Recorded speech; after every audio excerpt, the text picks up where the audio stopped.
Hello' everyone, আশা কৰোঁ চবে ভালে আছা। তো আজি তোমালোকৰ ইউটিউব চেনেললৈ তোমালোকৰ ছেকেণ্ড ইয়েৰ যিখিনি আছে, ছেকেণ্ড ইয়েৰ যদি ছায়েন্স ক'ব যোৱা, তাত যি কেমিষ্ট্ৰি পাৰ্টটো আছে, তাৰে কেমিষ্ট্ৰি পাৰ্টটো আজিৰ পৰা আমি আৰম্ভ কৰিব লৈছোঁ। তো যদি চাব যোৱা ছেকেণ্ড ইয়েৰৰ কেমিষ্ট্ৰিত তোমালোকৰ টোটেল চেপ্টাৰ আছে 10টা, ঠিক আছে, আৰু 9টা চেপ্টাৰ আছে। তো সেই গোটেইকেইটা চেপ্টাৰ তোমালোকক মানে অৰ্গেনিক, ইনঅৰ্গেনিক, ফিজিকেল মেথড। যদি ফাৰ্ষ্ট চেপ্টাৰটো চাব যোৱা, ফাৰ্ষ্ট চেপ্টাৰ মানে ফাৰ্ষ্টৰ পৰা ষ্টাৰ্ট কৰিম, ফাৰ্ষ্ট ছেকেণ্ড তেনেকৈ চিৰিয়েলি একেলগে গৈ থাকিম। তো ফাৰ্ষ্ট চেপ্টাৰটো যদি চোৱা, তোমালোকৰ কিতাপত আছে দ্ৰৱ। তোমালোকে এতিয়া ক্লাছ 11টো এনেকুৱা নহয় যে 11টোৰ কনচেপ্টটো অলপমান ক্লাছ 12ৰ কনচেপ্টত লাগিব, মেইনলি যেতিয়া অৰ্গেনিক কেমিষ্ট্ৰিবোৰ পঢ়িবা, ঠিক আছে। তো আমি যদি চাব যাওঁ তোমাৰ এইটো কি কয়, ফাৰ্ষ্ট চেপ্টাৰটো দ্ৰৱ বলা, আজি আমি দ্ৰৱ চেপ্টাৰটো আৰম্ভ কৰোঁ। তো যদি চাব যাওঁ দ্ৰৱ, তো পোনপ্ৰথমতে দ্ৰৱনো হয় কি? দ্ৰৱ বুলিলে আমি কি বুজিব পাৰো? তো তোমালোকে ফাৰ্ষ্ট যেতিয়া পঢ়িছিলা আমাৰ প্ৰথম ফাৰ্ষ্ট ইয়েৰতে তোমালোকৰ ফাৰ্ষ্ট চেপ্টাৰটোত ৰাসায়নিক বিজ্ঞানৰ কিছুমান প্ৰাথমিক ধাৰণা তাতো পঢ়িছিলা অলপমান, তাৰ এইখিনি আৰম্ভ,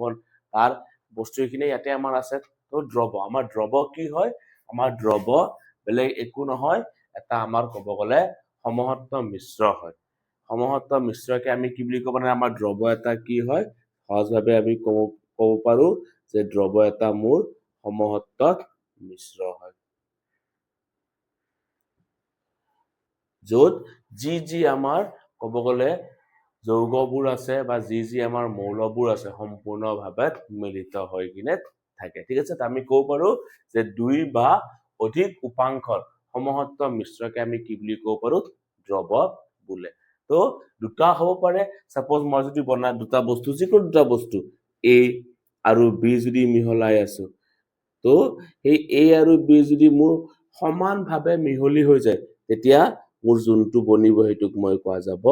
দ্ৰৱ বুলি। যেনেকে আমাৰ আপোনালোকে ঘৰত এতিয়া বনোৱা গৰম দিন, তোমালোকে যদি চাব যোৱা আমাৰ চেনি বা পানী, বা তোমালোকে যদি ক'ব যোৱা নিমখ বা পানী, সেইবোৰ যে বনোৱা, সেইবোৰ আমাৰ কি হয়? এটা দ্ৰৱ হয়, কাৰণ সম্পূৰ্ণভাৱে সমানভাৱে মিহলি হৈ কিনে যায়, ঠিক আছে। এতিয়া মই যদি ক'ব যাওঁ দ্ৰৱত, মই ক'বলৈ দুটা বা তাতোধিক, আৰু মেইনলি আমাৰ তোমালোকৰ এইটো চেপ্টাৰত হাই ছেকেণ্ডাৰীত তোমালোকৰ দুটা উপাংশ থকাহে দ্ৰৱ আছে। তো তেনেকুৱা আমি দ্ৰৱবোৰক কোৱা যায় দ্বি উপাংশযুক্ত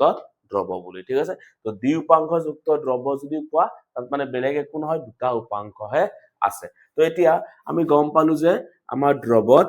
দুটা উপাংশ থাকে। সেই দুটা উপাংশক আমি কি নাম দিওঁ? তো এটা উপাংশক মই নাম দিওঁ দ্ৰাৱক,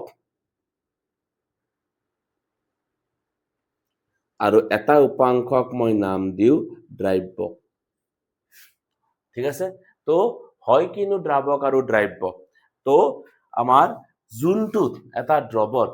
যোনটো আমাৰ উপাংশৰ পৰিমাণ অত্যাধিক থাকে, অত্যাধিক পোৱা যায়, সেইটোক আমি দ্ৰাৱক বুলি কওঁ। এতিয়া সাধাৰণতে সকলোৱে দ্ৰাৱক বুলি ক'লে জেনেৰেলি পানী বুলিয়ে ভাবা, কিন্তু আমাৰ দ্ৰাৱকবোৰ আমাৰ গোটা হ'ব পাৰে, দ্ৰাৱকবোৰ আমাৰ গেছীয় হ'ব পাৰে। যোনটো আমাৰ অত্যাধিক পৰিমাণে পোৱা যায় উপাংশ, যোনটো আমাৰ দ্ৰৱত অত্যাধিক পৰিমাণ উপাংশ থাকে, সেইটোকে আমি দ্ৰাৱক বুলি কোৱা যায়। যেনেকে আমি যদি নিমখ আৰু পানী তোমাৰ মিহলাও, তাৰ আমাৰ কি হ'ব? পানীটো আমাৰ মেইনলি বেছি থাকে, নিমখটো কম থাকে, তো পানীটো আমি দ্ৰাৱক বুলি কওঁ, নিমখটোক আমি দ্ৰাব্য বুলি কওঁ। তো কোনটোক আমি দ্ৰাৱক বুলি ক'ম? আমি দ্ৰাৱক ক'ম দ্ৰৱ এটাত যিটো উপাংশৰ অধিক পৰিমাণে থাকে, তাক আমি দ্ৰাৱক বুলি। যদি ক'ব যাওঁ আমি সলভেন্ট বোলা হয়, আৰু আমি দ্ৰৱ, আনহাতে দ্ৰৱ এটাত যিটো উপাংশ কম পৰিমাণে থাকে, তাক আমি দ্ৰাব্য বুলি কোৱা যায়। তো আমি তোমাৰ ক'ব পাৰো যে দ্ৰাব্য প্লাছ দ্ৰাৱক ইজ ইকুৱেল টু আমাৰ কি হয়? তোমাৰ আমি দ্ৰৱ হয় বুলি ক'ব পাৰো, ঠিক আছে। এতিয়া আমাৰ দ্ৰৱ যদি ক'ব যাওঁ, কিছুমান আকৌ ইয়াতে কমন শব্দ হৈ থাকিবা, যে দ্ৰৱ যদি ক'ব যাওঁ, দ্ৰৱ যেনেকৈ মোৰ গাঢ় দ্ৰৱ, বা আমাৰ যদি ক'ব যাওঁ আমাৰ লঘু দ্ৰৱ, গাঢ় দ্ৰৱ বা লঘু দ্ৰৱ। তো সেই গাঢ় দ্ৰৱ বা লঘু দ্ৰৱ বুলিলেনো কি বুজা? তো গাঢ় দ্ৰৱ যদি মই ক'ব যাওঁ, যেতিয়া এতিয়া আমি শুনিছা তোমালোকে গাঢ় ছালফিউৰিক এচিড তেনেকুৱা বা গাঢ় যিকোনো এটা এচিড, তো গাঢ় বুলি যদি ক'ব যাওঁ, কাৰণ এতিয়া দ্ৰাব্য দ্ৰাৱক দুটাৰে পৰিমাণ, এতিয়া মই যদি দ্ৰাৱকৰ চাপ'জ দ্ৰাৱক লৈ আছো, পানীয়ে কৈ আছো মই 1 লিটাৰ লৈ আছো, দ্ৰাব্য এতিয়া মই 5 গ্ৰাম ল'ব পাৰো, দ্ৰাব্য এতিয়া 500 গ্ৰাম ল'ব পাৰো, আমি সেইবোৰকতো দ্ৰাব্য বুলি ক'ম। তো যেতিয়া মোৰ গাঢ় দ্ৰাৱত আমি সেইটো কম যোনটো মোৰ দ্ৰৱত আমাৰ দ্ৰাব্যৰ পৰিমাণ বেছি আছে। দ্ৰাব্যৰ পৰিমাণ বেছি মানে এইটো নহয় যে দ্ৰাৱকৰ তুলনাত বেছি, দ্ৰাব্যৰ পৰিমাণ বেছি মানে বেছি পৰিমাণে আছে তোমাৰ ক'ব গ'লে। আৰু লঘু আমি কাক কম, লঘু দ্ৰৱ সেইটো কম যোনটোত আমাৰ দ্ৰাব্যৰ পৰিমাণ কমবোৰ আছে। তো আমি কোৱা যায় যে কম পৰিমাণে দ্ৰাব্য দ্ৰৱীভূত হৈ থাকিলে গুণতক আমি হিচাপে দ্ৰৱটোক লঘু দ্ৰৱ বোলা হয়। আৰু যদি অধিক পৰিমাণে আমাৰ দ্ৰাব্যবোৰ দ্ৰৱীভূত হৈ থাকে তেতিয়াহ'লে সেইবোৰক মই গাঢ় দ্ৰৱ বুলি কোৱা যাব, কাৰণ গাঢ় মানে আমাৰ বুজায় যে দ্ৰাব্যৰ পৰিমাণ বেছি। এতিয়া এটা দ্ৰাব্য বা এটা দ্ৰৱ আমাৰ কোনটো অৱস্থাত থাকিব, জুলীয়া, গেছীয় নে আমাৰ ক'ব গ'লে কঠিন, এইটো কাৰ ওপৰত নিৰ্ভৰ কৰিব, আমাৰ নিৰ্ভৰ কৰিব দ্ৰাৱকৰ ভৌতিক অৱস্থাত।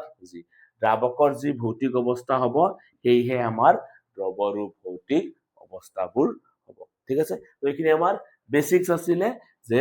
দ্ৰৱ কাক বুলি কওঁ, দুটা বা তিনিটা বস্তু আমাৰ উপাংশৰ সমসত্ব মিশ্ৰকে বুলি কওঁ আমি দ্ৰৱ বুলি। এটা দ্ৰৱত মোৰ দুটা উপাংশ থাকে, আমি মেইনলি চেপ্টাৰটোত দুটা উপাংশ থকা পঢ়িম, সেইটো হৈছে দ্বি উপাংশ দ্ৰৱত।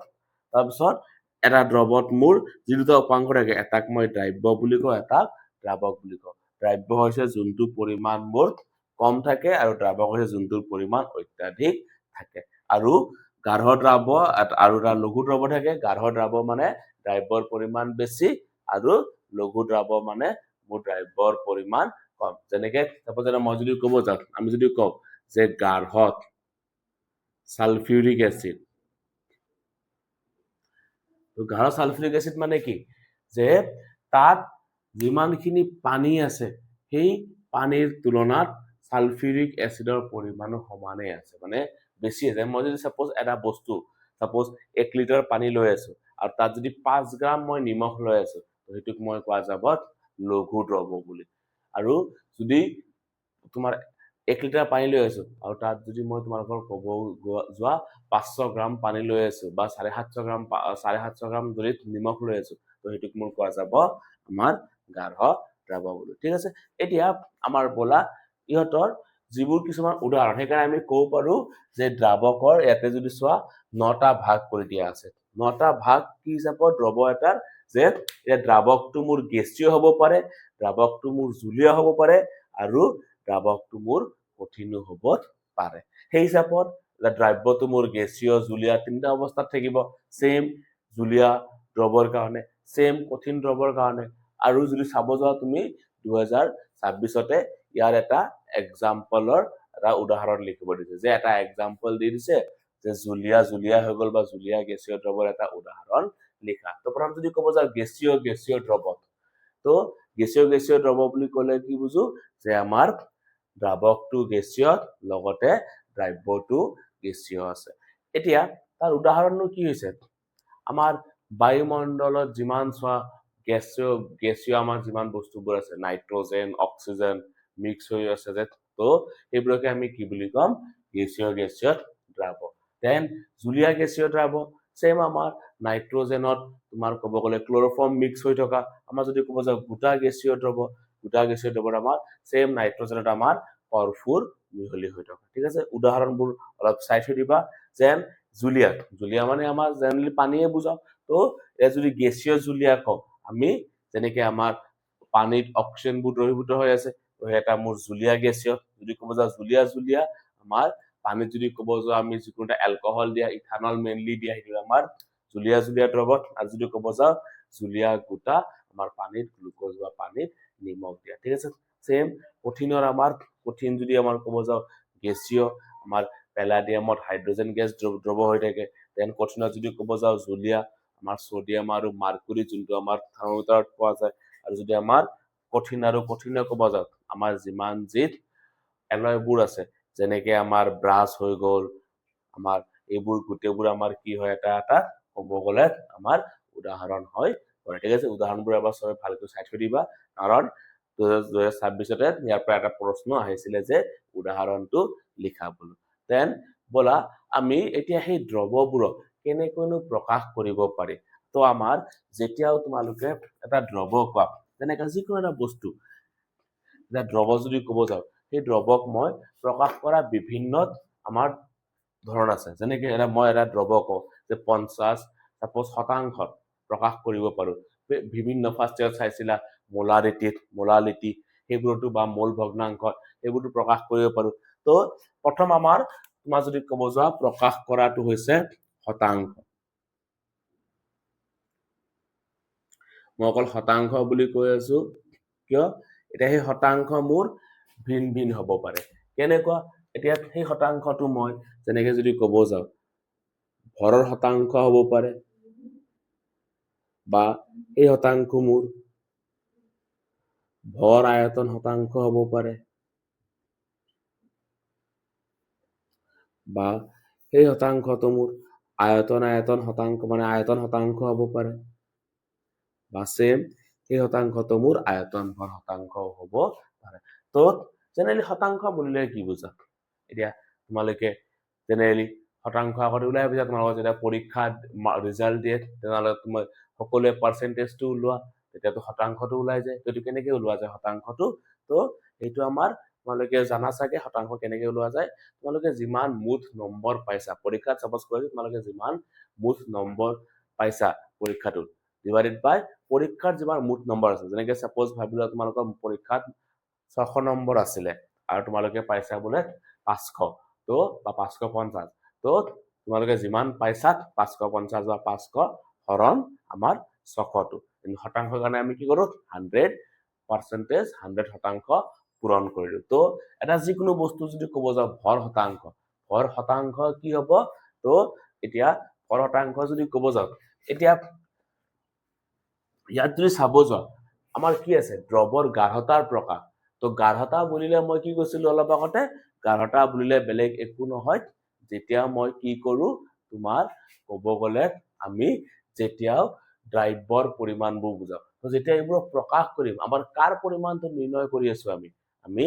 দ্ৰব্যৰ পৰিমাণে নিৰ্ণয় বা উপাংশবোৰৰ কেতিয়াবা দ্ৰাৱকৰো হ'ব পাৰে মেক্সিমামলি দ্ৰব্যৰ পৰিমাণে নিৰ্ণয় কৰা যায় ঠিক আছে এতিয়া যদি ক'ব যাওঁ ভৰ শতাংশ তো আমি ভৰ শতাংশ কি বুলি ক'ব পাৰো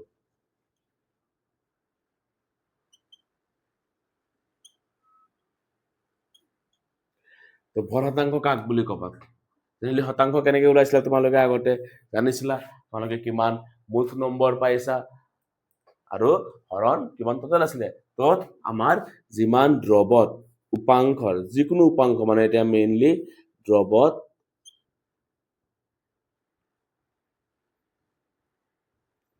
উপাংশৰ ভৰ ডিভাইডেড বাই দ্ৰৱৰ মুঠ ভৰ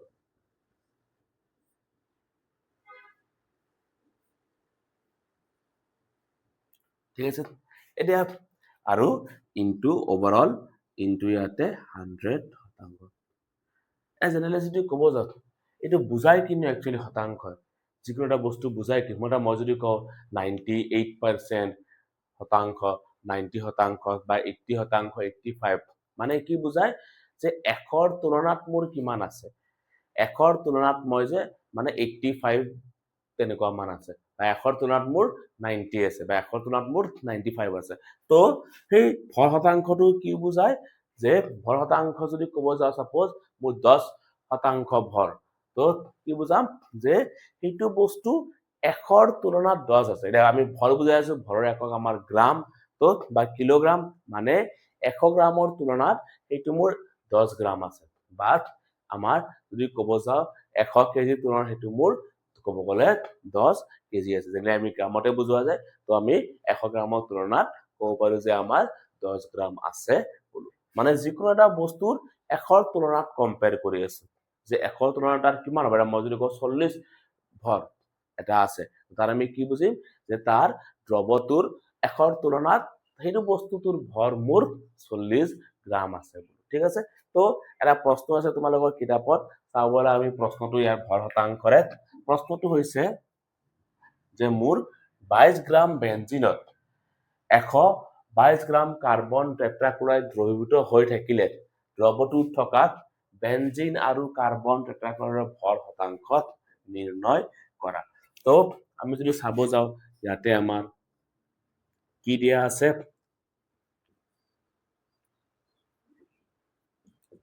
আমি ক'ব পাৰো আমাৰ দিয়া আছে আমাৰ বেঞ্জিনৰ ভৰ কিমান 22 গ্ৰাম কৰি দেন কাৰ্বন টেট্ৰাক্লৰাইডৰ ভৰ CCl ৰ ভৰ দিয়া আছে মোৰ ক'ব গ'লে 122 গ্ৰাম যদি দুটা উপাংক হয় তো দ্ৰৱৰ ভৰ কিমান হ'ব আমি যদি ক'ব যাওঁ দ্ৰৱৰ মুঠ ভৰ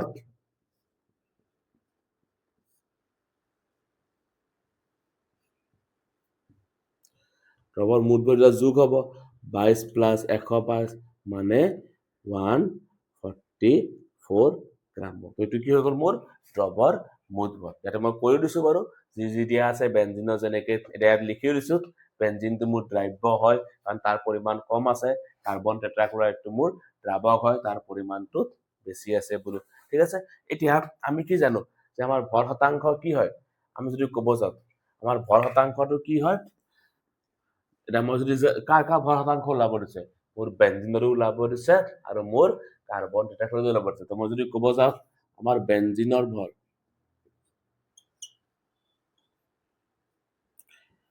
বেঞ্জিনৰ যদি ভৰ শতাংশ ওলাব যাওঁ তো ইয়াত আমি কি লিখিম বেঞ্জিনৰ যিমানখিনি ভৰ আছে মানে আমি ইয়াত উপাংশ লিখিব পাৰো বা যোনটো আমি সূত্ৰ আছিলে দ্ৰৱত উপাংশৰ ভৰ বা আমি ইয়াত লিখিব পাৰো বেঞ্জিনৰ ভৰ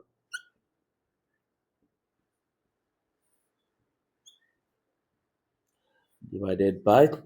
দ্ৰৱৰ ভৰ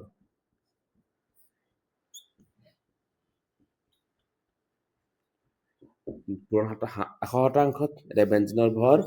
22 দ্ৰৱৰ ভৰ 144 into 100 শতাংশ ঠিক আছে তো এইটো যদি চাব যোৱা নিয়াৰলি তোমালোকে কৰিলে 15.27 পাবা ঠিক আছে তো এইটোৱে আমাৰ ভৰ শতাংশ এতিয়া নেক্সটটো সেম কাৰ্বন টেট্ৰাক্লৰাইড যদি ভৰ কও যাও CCl ৰ ভৰ তো কি হ'ব CCl ৰ ভৰ শতাংশ ডিভাইডেড বাই CCl ৰ ভৰ বাই দ্ৰৱৰ ভৰ ঠিক আছে কিন্তু এনেকে এটা মই কোৱা আছে এনেকে CCl ৰ ভৰ শতাংশ ইজ ইকুৱেল টু উপাংশ CCl ৰ ভৰ ডিভাইডেড বাই আমাৰ মুঠ ভৰ ইনটু 100 শতাংশ কিন্তু তেনে মই তেনেকেও কৰিব পাৰো বা বেলেগ ধৰণেও মই কৰিব পাৰো এই বেলেগ ধৰণটো হৈছে কি মোৰ যে মই সাপোজ কৈ আছো CCl ৰ ভৰ ইয়াত লিখি আছো CCl ৰ ভৰ শতাংশ এতিয়া ইয়াত দিয়া আছিলে মোৰ যদি ক'ব যাও 122 তো এটো কৰি চালে মোৰ ওলাব 84.72 ঠিক আছে তো এটো ওলাব কিন্তু এতিয়া এখিনি তোমালোকে নিজে এখিনি কৰিব লাগিব ঠিক আছে অলপমানটো কাৰণ ফিজিক্যাল কেমিষ্ট্ৰি হয় অলপমানটো অংক এখিনি কৰিব লাগিব ঠিক আছে এতিয়া এনেকে কৰিব পাৰা কিন্তু মই এনেকে নকৰি এটা সহজ উপায় আমাৰ কি আছে এতিয়া যিকোনো যদি এটা বস্তু বা দুটা বস্তু কোৱা থাকে ভৰ শতাংশ মানে কি কৈছিলো 100ৰ তুলনাত যেনেকে এটা মই কৈছিলো যে 100 এটা এৰ বোলে ভৰ শতাংশ 40 মানে কি 100ৰ তুলনাত তাৰ ভৰ কিমান আছে 40 গ্ৰাম তো বিৰ ভৰটো কিমান হৈ যাব বাকি যিমানখিনি 60 গ্ৰাম বাকি আছে সেইটো কিমান হৈ যাব বিৰ ভৰটো হৈ যাব মানে আমি কব পাৰো যে যেতিয়া মোৰ দুটা বস্তু থাকে দুটা বুলি নহয় যেতিয়া যিমানটা আমাৰ বস্তু নাথাকক উপাংশ নাথাকক কিয় যেতিয়া গোটেই উপাংশবোৰ মই যোগ কৰি দিম আমি তাহলে কি পাই যাম 100 শতাংশটো পাম তো মোৰ যদি ক'ব যাও মই যদি CCl4 ৰ যদি ভৰ শতাংশ ওলাব লাগে মই যদি ক'ব যাও CCl4 ৰ ভৰ শতাংশ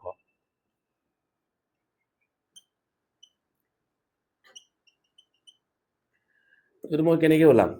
100 শতাংশত মাইনাস বেঞ্জিনৰ ভৰ শতাংশ কাৰণ দুটা উপাংশই আছে মোৰ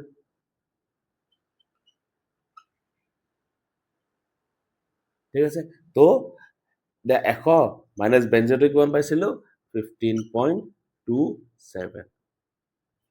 শতাংশ তো এইটো তোমালোকে কিমান পাবা এইটো তোমালোকে ক'ব গ'লে সেম এনসাৰটো 84.727 মানে পাবা ঠিক আছে তো তেনেকে কৰিব পাৰা এনেই আকৌ ক্যালকুলেশনটো কৰিব গ'লে এনেই আকৌ বোৰ্ড ক্যালকুলেশন কৰিব লাগে সেইকাৰণে যেতিয়া ভৰ শতাংশ কয় তাত যদি এটা ভৰ শতাংশৰ যদি মান ওলাব পাৰিছা আনটোত 100ৰ পৰা মাইনাস কৰি দিলেও হৈ যায় ঠিক আছে বলা আমি এতিয়া নেক্সট কিছুমান চাও নেক্সট আমাৰ যদি এটা প্ৰশ্ন চোৱা ভৰ হিচাপত বা 25 গ্ৰাম দ্ৰৱৰ 300 গ্ৰাম আৰু 40 গ্ৰাম দ্ৰৱৰ মিহলাই এটা দ্ৰৱৰ প্ৰস্তুত কৰা হ'ল এই দ্ৰৱটোৰ ভৰ শতাংশ নিৰ্ণয় কৰা এতিয়া আমাৰ পাছত যেতিয়া পঢ়িবা আমাৰ পাছত যেতিয়া কিছুমান পঢ়িম আমি সেইবোৰত মোৰ এনেকুৱা দেখিবা 25 শতাংশ 40 শতাংশ তো মই কৈছো যেতিয়া শতাংশ দিয়া থাকে শতাংশটো মানে কি বুজা 100ৰ তুলনাত কিমান আছে এটা মই তো যেতিয়া মই এটা কৈ আছো যে 25 শতাংশ সাপোজ মই কৈ আছো যে আমাৰ গ্লুকোজ 25 শতাংশ আছে তো মানে কি 100 গ্ৰামৰ দ্ৰৱৰ তুলনাত গ্লুকোজটোৰ মোৰ গ্ৰাম আছে 25 গ্ৰাম ঠিক আছে তো তেনেকৈ আমি পাছত অংকবোৰ পাম কিন্তু তো ইয়াত যদি চাব যাওঁ ভৰ হিচাপত 25 গ্ৰাম দ্ৰৱৰ 300 গ্ৰাম আৰু 40 গ্ৰাম দ্ৰৱৰ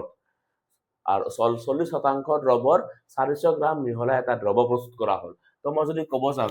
আমার মেইনলি মুঠ ভর কিমান আছে আমার যদি কব যাও দ্রবর মুঠ ভর ডাইরেক্টলি প্রথম দ্রবর মুঠ ভর লিখি আছো কিমান আছে 300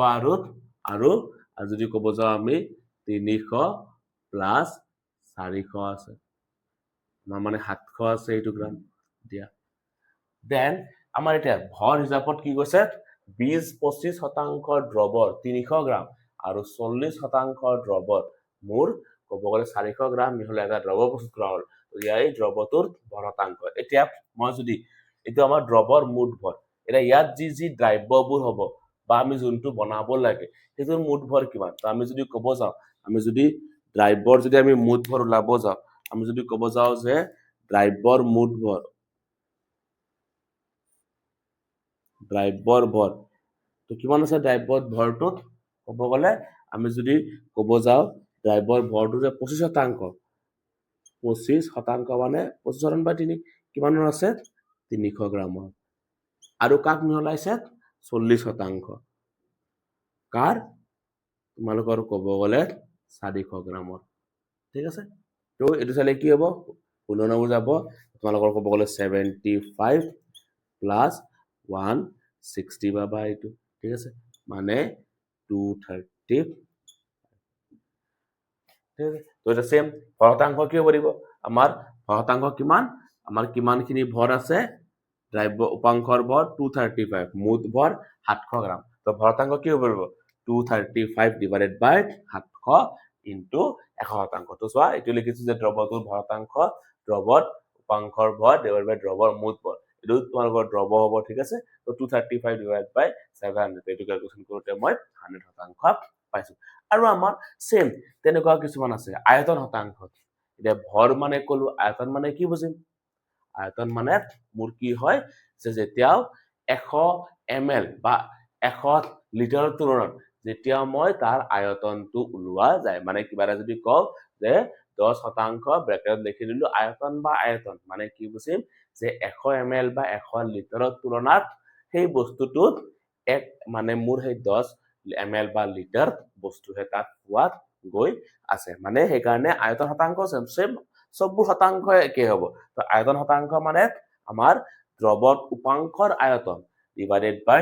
দ্ৰৱৰ মুঠ আয়তন ইনটু 100 শতাংশ সেম ভৰ আয়তন এটা ভৰ বাই আয়তন বুজাই আছে যদি আয়তন ভৰ ক আয়তন বাই ভৰ বুজাব ভৰ আয়তন মানে কি আমাৰ উপাংশৰ ভৰ ভৰ আছে ভৰ মানে কি উপাংশৰ ভৰ হ'ব ওপৰত আৰু আয়তন বাই ভৰ আয়তন আয়তনটো পাছত আছে তো হৰণ দ্ৰৱৰ মুঠ আয়তন ইনটু 100 শতাংশ ঠিক আছে যাক আমি w বাই ভি বা m বাই ভি ৰে বুজা যায় এনেকুৱা আয়তন আমাৰ ভৰ শতাংশ থাকে আয়তন ভৰ শতাংশ মানে কি তোমাৰ উপাংশৰ আয়তন ডিভাইডেড বাই দ্ৰৱৰ মুঠ ভৰ তেনেকৈ মই যদি তেনেকুৱা কওঁ সেম 20 গ্ৰাম বা 20 শতাংশত ভৰ কি কয় আয়তন শতাংশ মানে 100 ml বা 100 লিটাৰৰ তুলনাত এই বস্তুটোৰ তোমাৰ 20 গ্ৰাম বা 20 কেজি আছে বুলি আমি ক'ব পাৰো ঠিক আছে এতিয়া যদি ইয়াত এনেকুৱা প্ৰশ্ন নাই তোমালোকৰ এনচিআৰটিত বাট এনে কৈ দি আছো সাপোজ মোৰ ভৰ আয়তন শতাংশ দিয়া আছে মোৰ সাপোজ এনে কৈ আছো যে ভৰ আয়তন শতাংশত মোৰ দিয়া আছে 25 গ্ৰাম বলো সাপোজ 25 শতাংশ ঠিক আছে তো এই ভৰ আয়তন শতাংশ 25 দিয়া আছে মানে আমি কি বুঝো যে 25 এটো মানে আমি কি বুঝো যে 25 গ্রাম আমার উপাংশৰ ভৰ আছে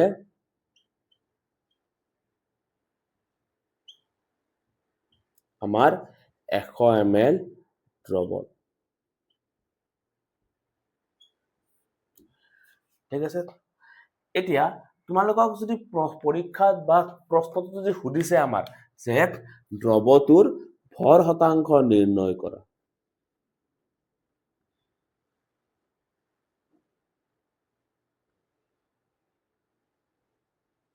দ্ৰৱটোৰ ভৰ শতাংশ নিৰ্ণয় কৰা তেতিয়াহ'লে ভৰটো ওলাবা কেনে কাৰণ ভৰ শতাংশৰ কাৰণে আমাৰ কি লাগিব উপাংশৰো ভৰ লাগিব দ্ৰৱৰো ভৰ লাগিব কিন্তু আমি যদি ইয়াৰ পৰা দ্ৰৱৰ ভৰ ওলাব পাৰো জানো ইয়াৰ পৰা আমাৰ কি দিয়া আছে দ্ৰৱৰ আয়তনহে দিয়া আছে তেতিয়াহ'লে আমি দ্ৰৱৰ ভৰ ওলাব লাগিব তো তেনেকুৱা প্ৰশ্নত আমাৰ এটা কি ব্যাখ্যা থাকিব লাগিব তেনেকুৱা প্ৰশ্নত আমাৰ ব্যাখ্যা থাকিব লাগিব আমাৰ ঘনত্বত যে আমাৰ কিমান ঘনত্ব হিয়তৰ